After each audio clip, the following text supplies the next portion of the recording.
from the Weldon Cooper Center at the University of Virginia. This is traditionally the first thing that we do in our budget process for the next year. So each fall, after we have our September 30th enrollment, we send that data to the Weldon Cooper Center. They're part of the Demographics Research Group at the University of Virginia, and they prepare our enrollment projections. We use those projections in our budget process for the next school year. We use the longer-term data in terms of our capital improvement plan. And Weldon Cooper, in addition to providing enrollment projections for divisions like us, they also do the statewide projections that are used for the distribution of sales tax to the divisions all across the state. When we look at how Weldon Cooper does enrollment projections, they really rely very, very heavily on two components, birth data and membership data. Right, they don't take into account anything that's going on specifically at the local level. So they don't look at what projects we have in place, changes to our housing, economy. It's really, really heavily relying on that historical and current enrollment count and our birth data. So one of their components that they use is called the grade level progression. And what they do is they take our enrollment for each grade level, and they then use this grade level progression ratio for when they're analyzing our enrollment grade by grade. That captures the pattern of our cohorts of students as they move through our system from one grade to the next. So when we look at how does that work, what they do is they take the number of students in a specific grade, say second grade, and they divide it by the number of students that were in the previous grade in the previous school year. So in that example, they would take the students in second grade this year, and they would divide them by the number of first grade students in the prior year to determine that cohort, that grade level progression ratio. So if the ratio is larger than 1, and it's going to be shown on the following chart as greater than 100%, that means that we have more new students coming into the system than we have students moving out. If a ratio is less than 1, or if it's shown as less than 100%, that means we have more students that are leaving the system in that specific grade than we have coming in, right? So if every single student in first grade this year moved to second grade next year, that grade progression ratio would be 100%, right? 100% of the students that were in first grade moved to second grade. But how do you get a percentage that's greater than 100, right? It's if you have new students move in. Right, so it's usually some combination of new students moving in and students moving out. Eventually, this will go to 6 slides. There. So this is a chart that shows our grade level progression ratios as were used in this most current projection, right? So if we look at 2019, the bottom line on this chart, right, skip kindergarten for the moment, but when we look at all of the other grades, what you can see is we had more new students coming in than we had students moving out in every grade except 2nd, 4th, and 12th, right? Those are where we had a grade progression ratio that was less than 100%, right? So a good example is when we look at first grade and 104, right? That means we had more students going into first grade than we had in kindergarten the prior year. So Weldon Cooper, when they look at this data and they're using it to build our projections, they use multiple years of this grade level progression ratios in terms of developing their projection. They use the 1 immediate preceding year, and then they also use a 3-year average and a 5-year average, right, as they're analyzing how students move from grade to grade. And they've given us this chart that shows what those look like year over year. So when you look at this grade level progression ratio, one of the things that you can immediately see is kindergarten, which is highlighted in red, has the most significant volatility, right? And for kindergarten, they don't really have a grade level ratio to progress, right? Because we don't have all of our students in pre-K. So for kindergarten, when they're looking at that grade level progression ratio, what they're really doing is looking at kindergarten divided by the number of births that occurred here 5 years prior. Right, and you can see there's some pretty significant volatility when we look at kindergarten. So when Weldon Cooper provided the projections for this year, they also caveated why we're going to see some really different projections in this projection set than we've seen in the prior sets coming from Weldon Cooper. So I really wanted to highlight these.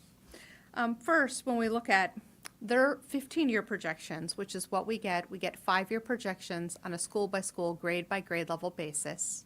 And then the next 10 years, we get projections only on the school-wide basis. But those 15-year projection sets that they develop rely heavily on statewide projection data. And this year they had new statewide data for the entire state of Virginia, and that data showed slower growth for the state of Virginia as a whole. So that factored into the projections for us, and you'll see that reflected in slower growth. The second thing that they highlighted in their data set was the newly geocoded birth data showed that the number of births in Falls Church City in the last 3 years are also lower than they had previously estimated, right? So that would translate into them seeing fewer kindergarten students coming because they're seeing fewer births. And then their last data point that they highlighted is that our division-wide enrollment really has been hovering right about 2,600 students, and that's 2,600 students in K to 12, because Weldon Cooper doesn't do projections for JTP. So when they say 2,600, it's really hovered there for the last 3 years. So that also factored into them developing projections that have slower level growth. And then the last piece that I think is really, really key is they're also not including any changes in our local housing or economy. So for example, the next large project that we expect to see done is Founders Row, right? Founders Row is expected to be completed in 20 to 21. When I checked with our general government staff, they're saying if we assume it'll take 18 months to fully lease that space, right, that could be significant growth in 2021, 2022, and potentially 2023. And for that development, they're projecting that we'll see an increase anywhere between 43 and 64 and a half students just from that development. So that information is not reflected in this data set, right? So that's really important as we're looking at these projections for long term. There's no Founders Row, there's no impact of West End, right? And there's no impact depending on if people move from single family homes to those developments and make their single family homes available. So when we look at the projections that they gave us by grade level for next year, what this chart shows is in the top line, and we have the schools color-coded, how many students are projecting by grade. So for example, for kindergarten, they're projecting 168 students next year. For first grade, 187. And for second grade, 173. So right beneath that, you'll see for Mount Daniel, that's 528 students in total. You can walk your way across for TJ 561, Henderson 641, Mason 897, right, and JTP 67.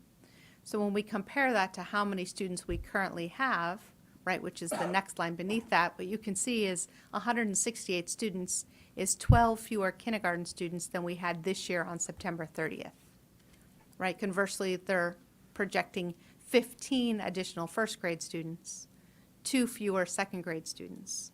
So overall, what that is that projection is a change, an increase of 1 student from Mount Daniel's enrollment this September 30th. Right, so looking across, then next year they're projecting 9 additional students at TJ, 22 fewer students at Henderson, and 48 more students at Mason. Right, and when you look at that, you can see our larger class sizes, those cohorts are all in secondary and high school. Right, you can see our currently large 6th grade class. Right, next year that's projected to be in 7th grade. You can see by far that's our highest number going across this chart. So this is a chart that shows all of their projections for all of the upcoming years. On the top line is the 2019-2020, and it's shown as a projection, but that is our actual September 30th enrollment. So those are exactly how many students we have. So the first 5 years with the grade by grade level are at the top, and then the next 10 years are shown in the chart on the bottom at the total level by school. So when we look at their projections year over year, this is her total enrollment with the actual enrollment in red and the projection in blue.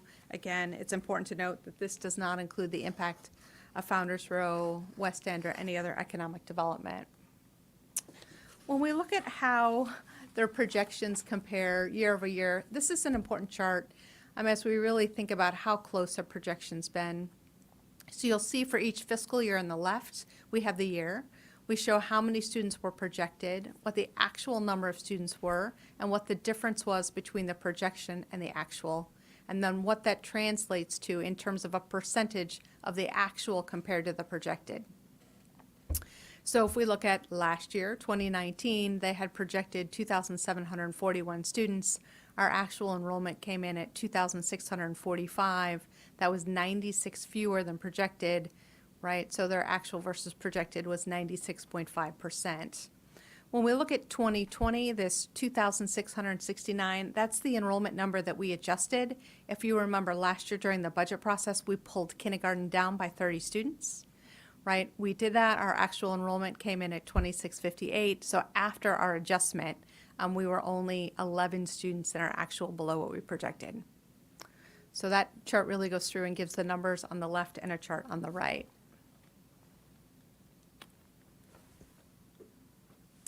This is a graphic example going through looking at our 2020 projections compared to our current enrollment as of September 30th.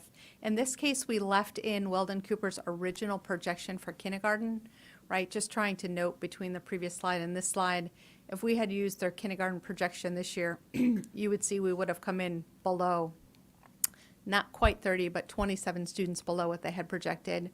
So you can really see how close or not close to projections were by grade level that get us to that overall only being off 11 students across all the grade levels.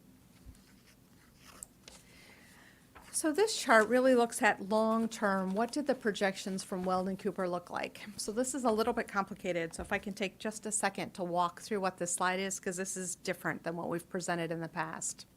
So on the left side, what you see is on the very left column, you see the school year. So 2020, 2021, and that's really the fiscal year. So 2020 is this current year.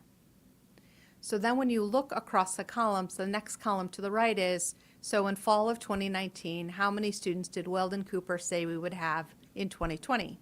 And that first number, 2591, is our actual students, right? Because we gave them the actual data for this current year, right? So we're spot on. But if we look at what did they tell us last year we would expect in 2020, so that was a 2-year out projection. And at that point, they told us we would have 2,629 students, right, slightly more. If we look back even another year to fall of 27, so 3 years before, right, they were projecting 2,746, the year before that 2,913, and the year before that 2,712. So you can see as each year has gotten closer, the projection has become lower and more accurate. So another way to think about it is if we look to the bar graphs on the right, one of the things they talked about is they really adjusted our projections this year based on that slower statewide growth and lower birth rates. So you can see in the projection sets that they gave us in fall of 2018, 2017, 2016, and 2015, you can see how much the growth was looking at those bar charts. So what those bar charts show is year by year what they were projecting our enrollment to be. So if we use 2016 as an example, the second bar set from the right, you can see they were projecting really consistent and pretty level growth every single year for that entire data set, going all the way through for their 15-year period. Versus when we look at the current projected enrollment set that they gave us in fall of 2019, they're showing that our enrollment is going up, but then it's going to taper off, right? Looking at as those lower class sizes that we have in our elementary move through our system, right? But again, I caution us substantially about using this data for long-term projection planning because it doesn't include any impacts from development, right? Which I think could substantially change this view.